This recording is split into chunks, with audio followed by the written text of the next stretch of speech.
Well, concerns over the Delta variant are prompting new restrictions right around the world.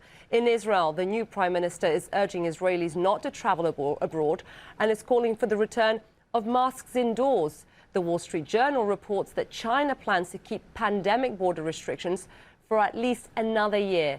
And in England, has already pushed the next phase of its reopen, much to dismay, of course, of British businesses. None of this bodes well for the European Union, which has limped towards restarting its economy with just 29% of its population fully vaccinated. I'm joined by Spain's Foreign Minister, Arancha Gonzalez Laya. She's joining me now from Madrid. Minister, thank you very much for joining us this evening. Let me start off with what we heard from the European Centre for Disease Control, that Delta variant will represent 90% of all cases in the EU by the end of summer. How worried are you about what you're hearing? Well, this is giving us even more determination to proceed with vaccination. We know that the vaccines work against the Delta variant, and this is where we need to put all our efforts into vaccinating our citizens.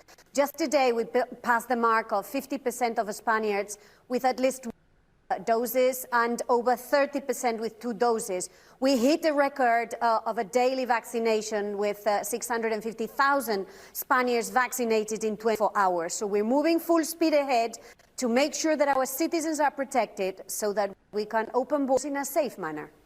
There's this warning from the CDC.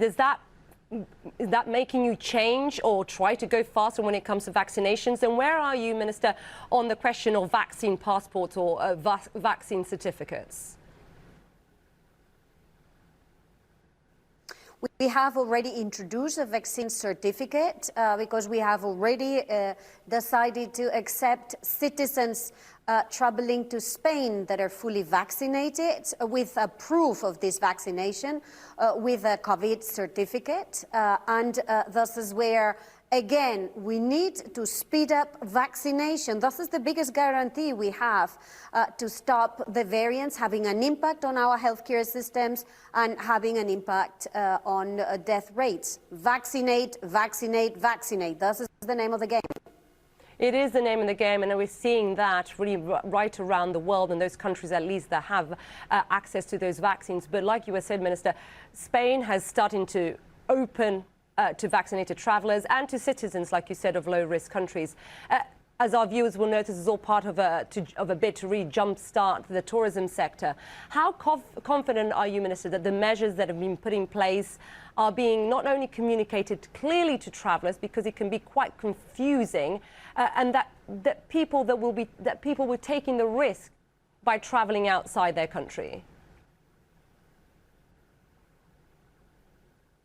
Well, we are being very clear with travelers because we respect travelers and we want to make sure they have the best experience when they come to Spain. We also want to make sure that we open and we ensure travelers can experience holidays in Spain, but ensuring their security and their safety. And that is why we are saying citizens that are vaccinated, fully vaccinated, they can come in with proof or evidence that they've been vaccinated.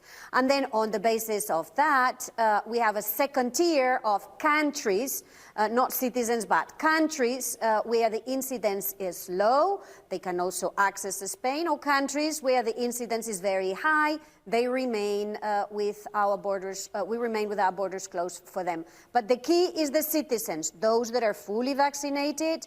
It's easier for them to come into Spain.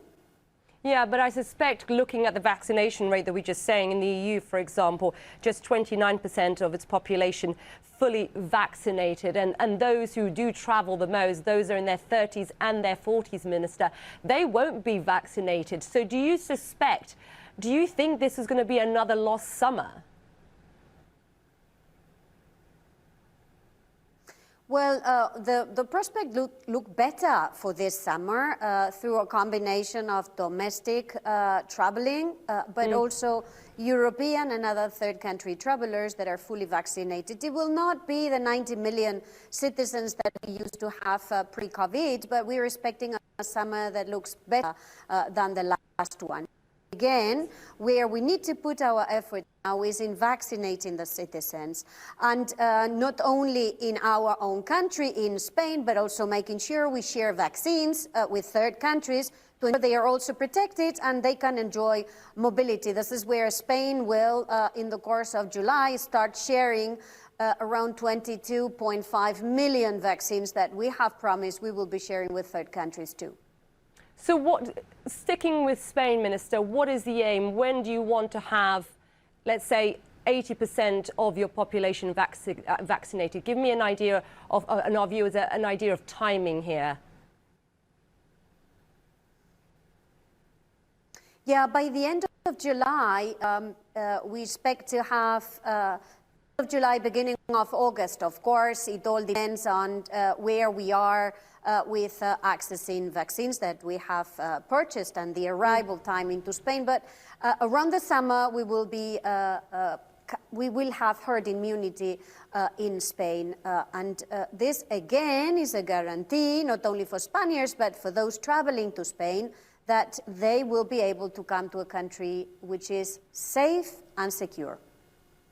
And let me ask you this. We've heard German Chancellor Angela Merkel said that she would like other European countries to require people entering from countries with high levels of the Delta variant, like the UK, to go into quarantine. Is this something that Spain will follow? Well, for now, we think that asking citizens to be fully vaccinated protects the travelers and protect Spaniards. This is what scientists are telling us, that the Delta variant we are protected against the Delta variant when we are vaccinated. So let's proceed with vaccination. This is the most important one. And let's open already mobility for those that are fully vaccinated, which represent a much lower risk. This is our view. It has to be safe, but also understandable for our citizens. Yeah, but let me ask you this. Spain is on the amber list here in the UK. Anyone travelling from Spain has to quarantine, as you well know, Minister, for 10 days. Do you think this decision is justified? Do you believe it will change in the coming days?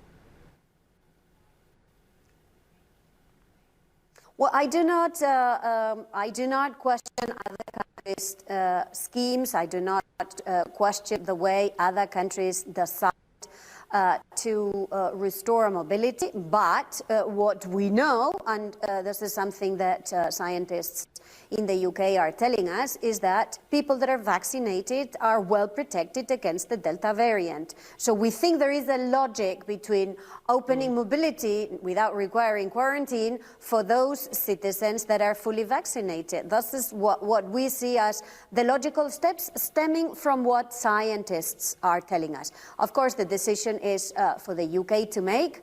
Obviously, I do understand that there are many UK citizens that have been fully vaccinated that are looking forward to traveling to Spain. We will be obviously more than happy to welcome them. Any rules in the UK for the UK, or it is to decide. Arancha Gonzalez Laya, thank you very much. That's Spain's Foreign Minister. Thank you, Minister, for taking time to speak to us here on Quest Means Business.